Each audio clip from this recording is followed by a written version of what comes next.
Hi, it's Remy and welcome to my channel. So in this video, I'm gonna share with you how to photograph things on an unplanned hike and see how you can take advantage of all your surroundings. So I am in Auckland Beach here, which is one of the famous beaches here in the Lofoten Islands. And I'm gonna do a hike which goes from Auckland Beach to Utaklief Beach. It's a beautiful hike, it's a beautiful day. Yesterday there was a crazy storm and I was sleeping on my motorhome on the parking spot, which is at the bottom there. And a lot of wind and a lot of snow. And when I woke up in the morning, it was all white and all beautiful, as you can see right now. So I'm gonna bring you along on my small journey and hopefully you learn something and you enjoy watching it. Oh, and by the way, if you like my content, just feel free to subscribe by clicking on the subscribe button below and let's watch my adventure.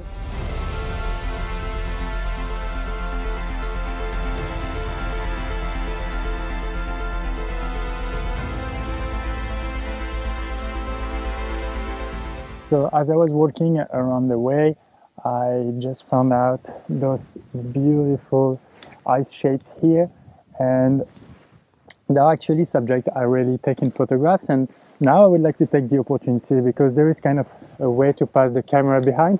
So I'm gonna try to pass my camera behind and photograph them from the back, taking some of the mountain over there. Hopefully this can work. I'm not so sure what will be the end result, but I have good hopes. I guess it's gonna be fun.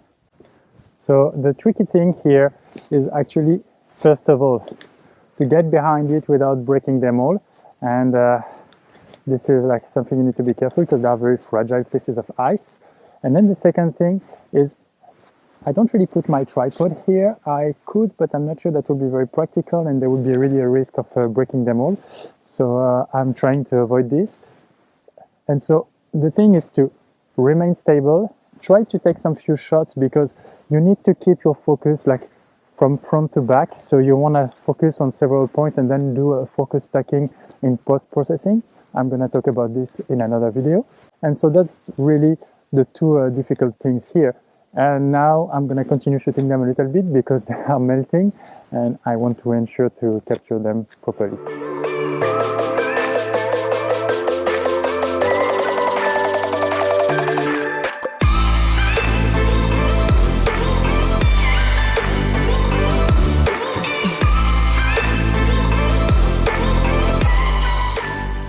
I am truly enjoying shooting when I'm close to the snow, and especially fresh snow.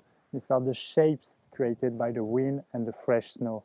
So since it snowed last night quite a lot, there is a lot of powder, and this powder snow does some really interesting shapes. So I am not sure if you can see that one here, but this is like exactly the type of things I like to photograph. I like to make them intimate, and that's my own preference. So for this, I'm using my telephoto lens, which is the XF 55 to 200 millimeters. And I try to just capture the few little things that are like beautiful about it, like some part of the shapes, not the shapes in its entirety. I truly believe that photographing some part of the shape with some blue background and some of the yellow grass here, which is contrasting with the two other colors, it makes it like really beautiful atmosphere, and that makes it for a perfect subject. And here there are lots along the way, those shapes, and I need to capture them now because there start to be a lot of people hiking around, so they will start walking everywhere, and I want to keep some memories of that. So I'm shooting them, and let me show you the result right now.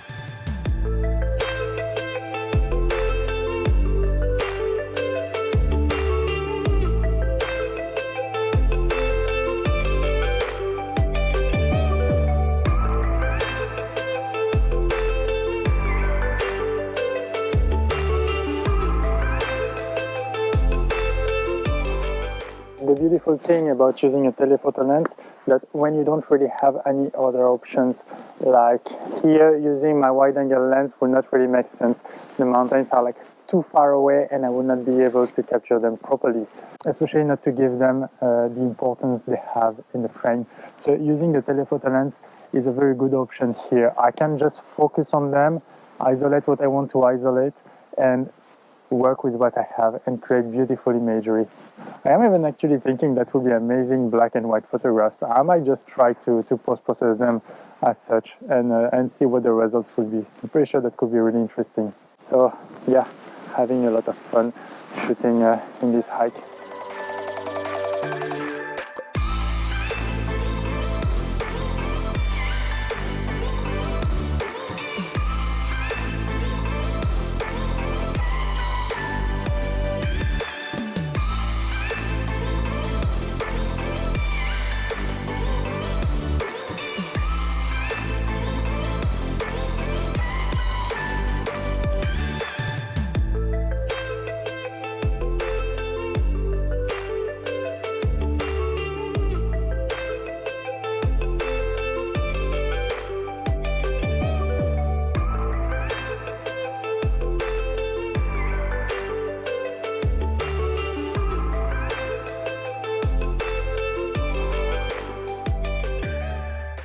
I finally reached my destination, so I am at Utakliyev Beach, which is one of the most well-known beaches around the area because you've got the famous Eye of the Dragon. So I am at this point here.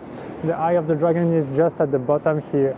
I don't really go there with my camera now, with my tripod, because the waves are still coming in and I don't have the right equipment. I just have like my winter boots and I don't have my rubber boots because I was hiking before, so I can't take the risk to get my feet wet.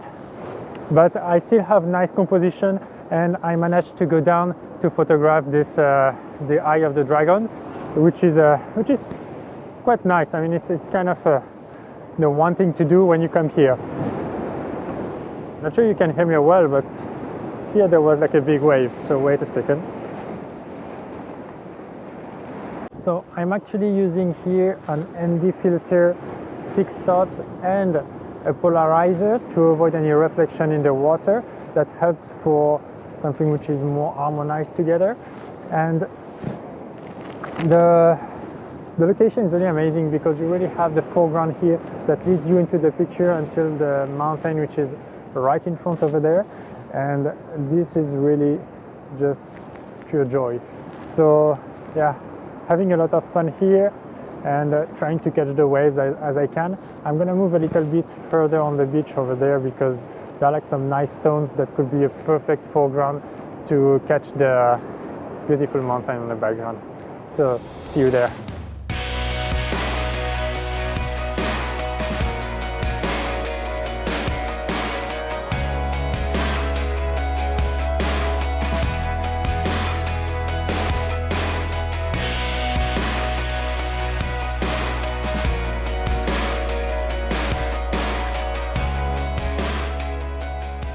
I'm still in Utakliyev Beach. I moved a little bit from the place I was over there with the dragon's eyes, and now there is like a very nice foreground close to the sea with a lot of small stones. I'm not sure you can see them properly with the camera, but I guess yes. And we have this amazing background there. It's a beautiful mountain, and it's sunset time. And so the sky is very colorful. So we've got some gray, dark blue gray, some light blue, some yellow orangish color over there, and that really makes up for a very, very nice colorful composition. So I'm gonna be shooting here some more long exposure shots. So I'm using my CPL and I'm gonna see if I still need my ND filter. I'm not so sure, but we'll figure this out soon. And yeah, I'm sure it's gonna make for an amazing sunset. Could not have hoped for better conditions. So I'm gonna let you now and let's meet a bit later.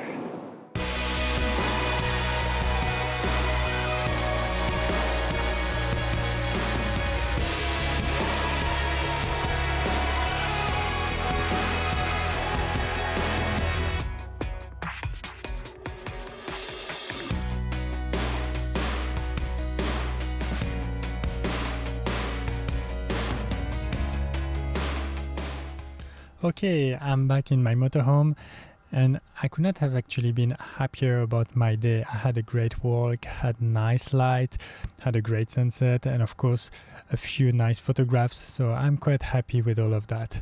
And I actually wanted to share with you some few advices or recommendation that might help you with your photography and maybe also make you feel a little better about what you're doing when you're photographing. So the first one is that you don't always have to have the best light to take good photographs. By best light, I mean those light that we usually have in the morning or in the evening at sunrise or sunset. These are usually the type of lights that allow you to get the best photographs you can have and the best kind of all together. It kind of helps to get all together when you have this. Of course, given that you have a nice composition, but in general, the light is very important in photography, and here it's definitely no option. So this type of light doesn't have to always be here. Like today, for example, I was out on the field during the day and I still managed to play well with shadows and highlights, and with a nice composition, this helped me to get like very nice photographs in general. And I would say that actually the composition here is also a very important element, because you would take, for example, 2 photographs taken with an average composition in the morning at sunrise and one around noon with a kind of aggressive light, then the one at noon will look like fairly terrible compared to the other one, because the first one at sunrise will have maybe a better light that will help to make everything stand together, while the other one, since the composition is average, then it will not help the photograph in its whole and in its entirety, and then you will have kind of a photograph that doesn't feel completely right. So really work well on your light and on your composition when you're out during the day and you don't have the best light.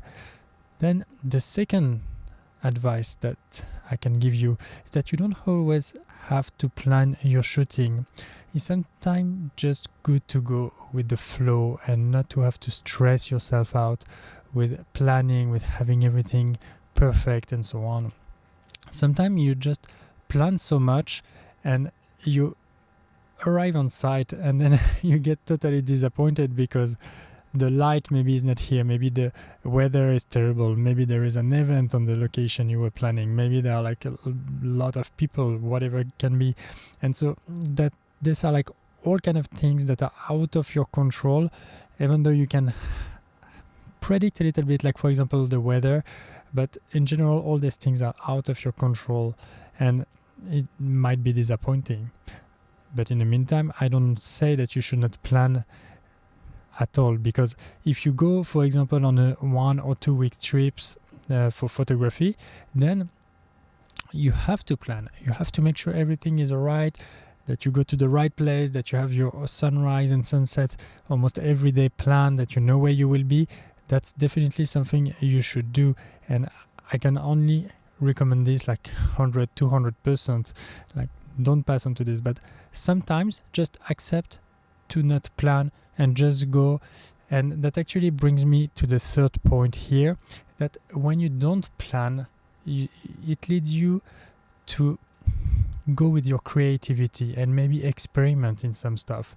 Like, for example, those pictures I took with the stalactites, they were pictures that I wasn't planning to take, and when I passed in front I said like, wow, this is something I really want to try and take photographs of. So those ones are kind of nice, although they were taken during the day. It was still early enough in the morning so that the light was not too aggressive, although it was a little bit.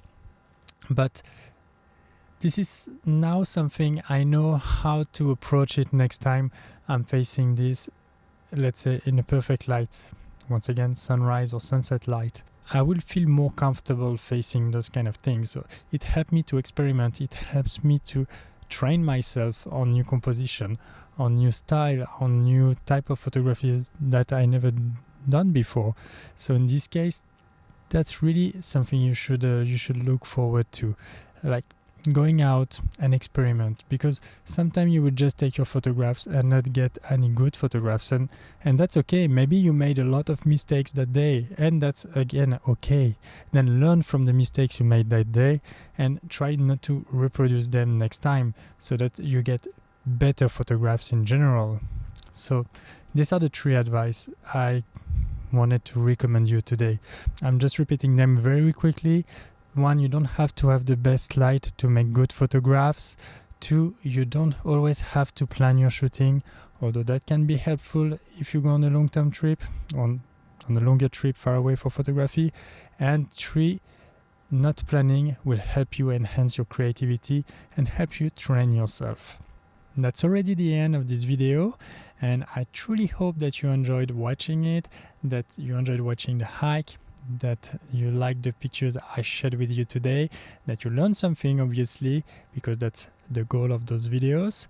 And with that, I wish you good luck with your photography, and see you next Wednesday.